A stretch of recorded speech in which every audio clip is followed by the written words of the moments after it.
அனைவருக்கும் வணக்கம். நீங்க பார்த்துட்டு இருக்கிறது கல்கரி நியூஸ். நான் தீபிகா. அண்ணாமலை அவர்கள் இப்ப தனியா ஒரு இயக்கம் அப்படிங்கறத ஸ்டார்ட் பண்ணிருக்காரு. அது எல்லாரும் அறிந்த ஒரு விஷயம் தான். இன்னைக்கு அவரை எல்லாரும் போட்டு புரட்டி எடுத்துட்டு இருக்காங்க. ஒரு பக்கம் ஆதரிச்சிட்டு இருக்காங்க அப்படின்னா எனக்கு பேசும் பொருளாக இருக்குதான். இப்போ 4 பேர் சேர்ந்தவர்கள் அப்படிங்கிறவங்க பாஜகவில் இருக்கக்கூடிய நபர்கள் இவ்வளவு விமர்சனம் அப்படிங்கிறது இவர் மேல வைக்கணுமா? எதுக்கு இந்த வேலை அப்படிங்கிறது தான் இன்னைக்கு பேச போற விஷயம்.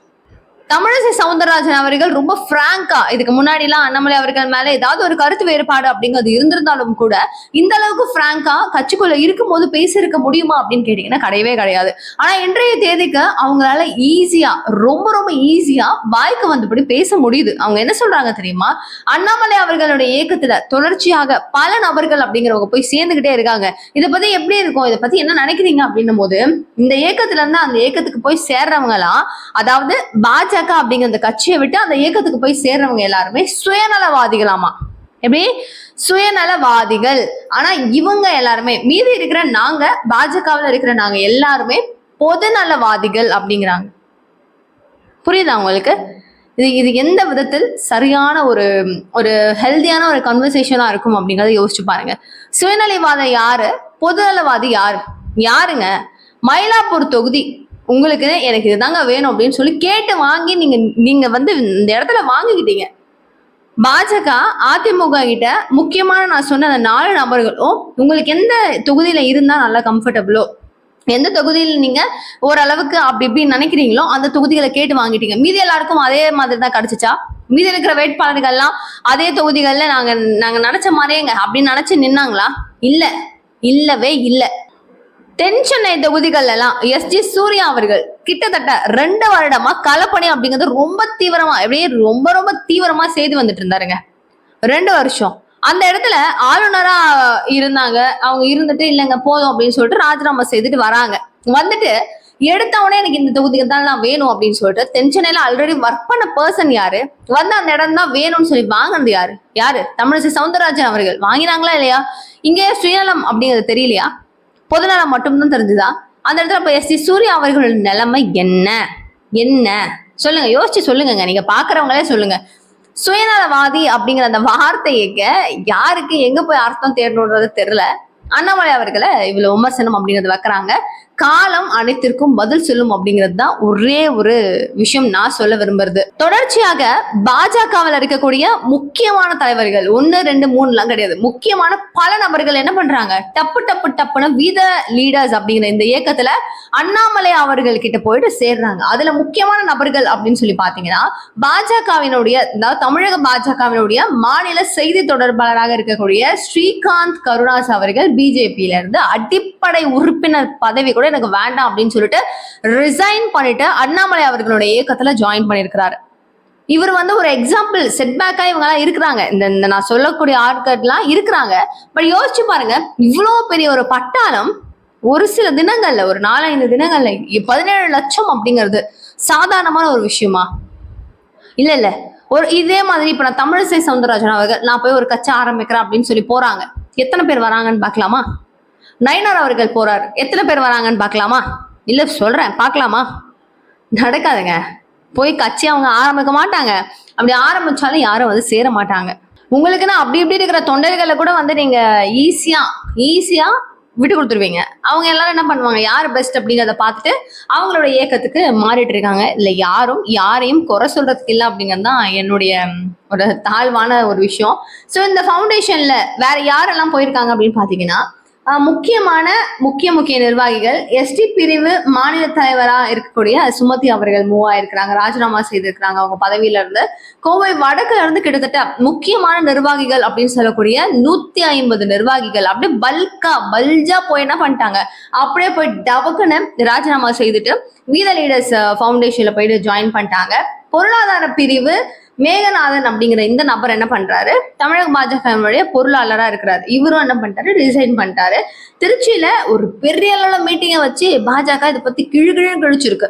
என்னடா அது இப்படி நடந்திருக்கு, ஐயோ என்ன இப்படி போயிடுச்சு, ஐயோ நம்ம கிட்ட நம்ம கச்சப்பத்து தேய்ச்சுமே, அப்படி தேய்ச்சி சேர்த்தோமே, போயிடுச்சு அப்படின்னு சொல்லிட்டு நான் ஒண்ணு சொல்லுவா, இங்க வந்தாங்கல்ல, இப்ப போனாங்கல்ல, அவங்க எல்லாருமே கண்டிப்பா சுமார் ஒரு 6 வருடங்களுக்கு முன்பு, ஓகே, அண்ணாமலை அவர்கள் அப்படிங்கிற அந்த முகத்தை பார்த்து இந்த மனுஷன் நல்லா செய்யறாரு, நம்மளும் போய் சேர்ந்தா எப்படி இருக்கும் அப்படின்னு சொல்லி வந்தவர்களாக தான் இருப்பாங்களே தவிர வேற ஒன்றும் சொல்றதுக்கு கிடையாது. இது கூட 17 லட்சம் நபர்கள் இது வரைக்கும் ஜாயின் பண்ணியிருக்காங்கன்னு நான் சொன்னேன். இதுல அண்ணாமலை அவர்கள் தெளிவாக ஒரு வீடியோ அப்படிங்கறத வெளியிடுறாரு. அவர் என்ன சொல்றாரு அப்படின்னு கேட்டீங்கன்னா, இந்த மாதிரி வீத லீடர்ஸ் அப்படிங்கிற இந்த மாதிரி இயக்கத்திலேயே நிறைய ஃபேக்கான ப்ரொஃபைல்ஸ் எல்லாம் கிரியேட் ஆகுது, ஃபேக்கான வெப்சைட்ஸ் எல்லாமே கிரியேட் ஆகுது. அதுல வந்து நான் இந்த பதவியை கொடுக்கறதா, அந்த பதவியை கொடுக்கறதா, இந்த மாதிரி எல்லாம் வந்து அதுல வந்து ஜாயின் பண்ணுங்க அப்படின்னு சொல்லி எல்லாம் வருது. நாங்க யாருக்கும் எந்த பதவியும் கொடுக்கல. ஈவன் நானே இந்த இயக்கத்துல உங்களை மாதிரி ஒரு வாலண்டியரா மட்டும்தான் இருக்கேனே தவிர யாருக்கும் எந்த பதவியும் இப்ப வரைக்கும் வழங்கப்படவில்லை. ஒரு கவுன்சிலரா இருக்கணும் அப்படின்னாலுமே இந்த ஒரு அங்கீகாரம் வேணும். சோ அவங்களுக்கு பாலிடிக்ஸ் அப்படிங்கிறது தெரிஞ்சிருக்கணும். இந்த இடத்துல இங்க ஏதாவது அவங்க வந்து படிச்சுட்டு அங்க சர்டிபிகேட் வாங்கி இருக்கணும் அப்படிங்கறதுல ஒரு பேசிக் கிரிட்டேரியா அப்படிங்கறத இவருடைய கட்சி செட் பண்ணும் அப்படிங்கிற மாதிரி எதிர்பார்ப்பும் இருக்கு. சோ இந்த அளவுக்கு வீத லீடர்ஸ் அப்படிங்கிற இந்த ஒரு இயக்கம் ஒரு பெரிய இயக்கமாக மாறி இருக்கு அப்படிங்கிறது பா அப்படின்னு இருக்கு. இது கூடவே கள்ளக்குறிச்சியில ஜூன் மாதம் இறுதி கிட்ட, ஓகேவா, இந்த நேரத்துல வந்துட்டு மேடை பேச்சாளர்கள் அப்படிங்கிறவங்க கட்சியாக நம்ம இதை பரிமாற்றம் செய்யும் போது ரொம்ப தேவை, ரொம்ப ரொம்ப முக்கியமா இருப்பாங்க. அதனால மேடை பேச்சாளர்களுக்கான ஒரு பயிற்சி முகாம் அப்படிங்கறத நடத்தணும் அப்படின்னு சொல்லிட்டு கள்ளக்குறிச்சியில ரெடி பண்ணிருக்கிறாரா அண்ணாமலை அவர்கள். சோ இங்க ஏன்னா வந்து ஒரு லீடர்ஸ் அப்படின்னும் போது அவங்களுடைய பேச்சு திறமை அப்படிங்கிறது ரொம்ப முக்கியம் இல்லையா? அவங்க என்ன நினைக்கிறாங்க அப்படிங்கிறது பேச்சு வழியாக யாரையும் புண்படுத்தாம எல்லாருக்கும் தெரியற விதமா, புரியுற விதமா, அழகா எடுத்து சொல்லக்கூடிய அந்த ஒரு ஒண்ணு இருக்கணும், அந்த தன்மை ஒண்ணு இருக்கணும். அதை வந்து ரொம்ப சிறப்பா இப்படிதான் இருக்கணும் அப்படிங்கிறதுக்கான ஒரு பயிற்சி முகாம் அப்படிங்கிறதும் நடத்துவாங்க அப்படின்ற மாதிரியும் சொல்றாங்க. கூட்டு கழிச்சு எப்படி பார்த்தாலும் கணக்கு சரியா வருமா? 2031 எப்படி இருக்கும்? அண்ணாமலை அவர்களுடைய களம் தான் இருக்குமா அப்படின்னு கேட்டீங்கன்னா நிறைய வாய்ப்புகள் இருக்கு அப்படின்னு தான் சொல்ல முடியுது. என்னன்னா ஜோதிடர்கள் ஒரு பக்கம், ஏன்னா விஜய் அவர்களை பத்தி வரும்போது நிறைய ஜோதிடர்கள் நிறைய வந்து வாய்ஸ் அவுட் கொடுத்திருந்தாங்க. இதுல அவர் என்ன ராசியோ என்ன நட்சத்திரமோ அதேதான் அண்ணாமலை அவர்களுக்கும். சூப்பரா இருக்கும், அவருக்கான ஒரு டைம் அதுவா இருக்கும் அப்படிங்கிற மாதிரியும் சொல்றாங்க.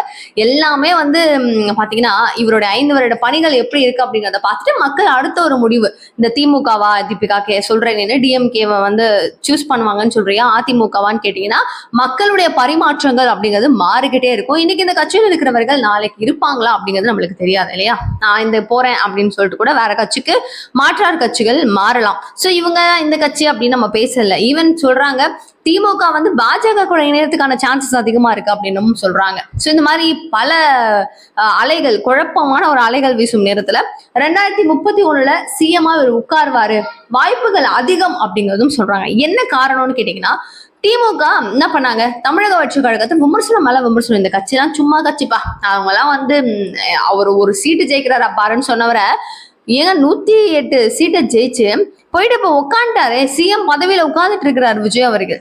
சோ திமுக விமர்சனம் செய்து தவேகா கட்சி இன்னைக்கு பெரும் அளவுல ஒரு வளர்ச்சியை பார்த்திருக்கு. அதே மாதிரி தமிழக வெற்றி கழகம் அப்படிங்கிற இந்த கட்சி இன்னைக்கு என்ன செய்யுது, அண்ணாமலை அவர்களை விமர்சனம் மேல விமர்சனமா வச்சு குவிக்கிறாங்க. ஈவன் முஸ்தபா, அங்க இருக்கக்கூடிய எம்எல்ஏ, தவேகா எம்எல்ஏ முஸ்தபா அவர்கள் சொல்றது என்ன தெரியுமா, என்ன அண்ணாமலை அவர்கள் வந்து எங்களுக்கெல்லாம் போட்டி எல்லாம் கிடையாது, மன்சூர் அலிகானுக்கும் அவருக்கும் தான் போட்டி அப்படின்னு சொல்லிட்டு ஒரு விமர்சையா சொல்றாரு.